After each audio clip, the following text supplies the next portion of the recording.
Today, from the Commission side, we provided a debrief from the international meetings, notably IMF and G7 meetings, where the focus was on international economic situation and macroeconomic impact of US tariffs on the EU, US, and global economy. High uncertainty persists, even if the US-UK deal has been announced. As you know, talks between the US and China took place this weekend in Geneva, and this has led to de-escalation of trade tensions. In this context, we reiterate that the EU remains fully committed to finding a negotiated solution with the US, while advancing our work with member states to prepare possible countermeasures should this be necessary. Despite the challenges, it is important to note that this period of uncertainty also gives rise to opportunities for Europe. So let me briefly elaborate on them. So firstly, using our predictability as strengths. In times of turmoil, the EU's fundamental values and democratic processes become Europe's assets. Second, getting our act together on security and defense. Our Rearm Europe and Readiness 2030 initiative aims to unlock 800 billion euros in additional national defense spending, and this is a game changer for Europe's security. Thirdly, investing in our main asset, the single market of 450 million consumers. We are taking extensive action to tear down remaining barriers to boost the EU's competitiveness while attracting global talent and investment.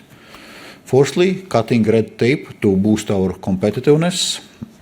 We are delivering on simplification agenda that seeks to ensure that our rules and regulations help deliver rather than impede the achievement of our economic, social, and environmental goals. Fifth and finally, expanding our network of partnerships around the world. We are determined to seal new partnerships across the world to diversify and strengthen our economic security at home. To conclude in this point, the EU now needs to make the most of this window of opportunity by enhancing our competitiveness.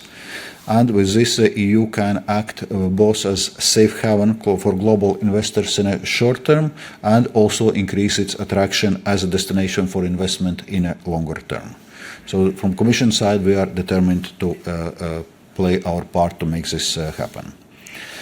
Moving to digital euro.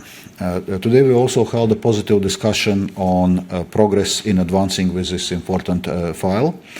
There is broad agreement among ministers that the digital euro represents an important opportunity for our common currency to embrace the digital age and make the most of the opportunities that it offers. But what we had been emphasizing from a Commission side, that it's important now to really make progress on legislative negotiations concerning our digital euro legislative proposal, so that we can then advance with practical preparations.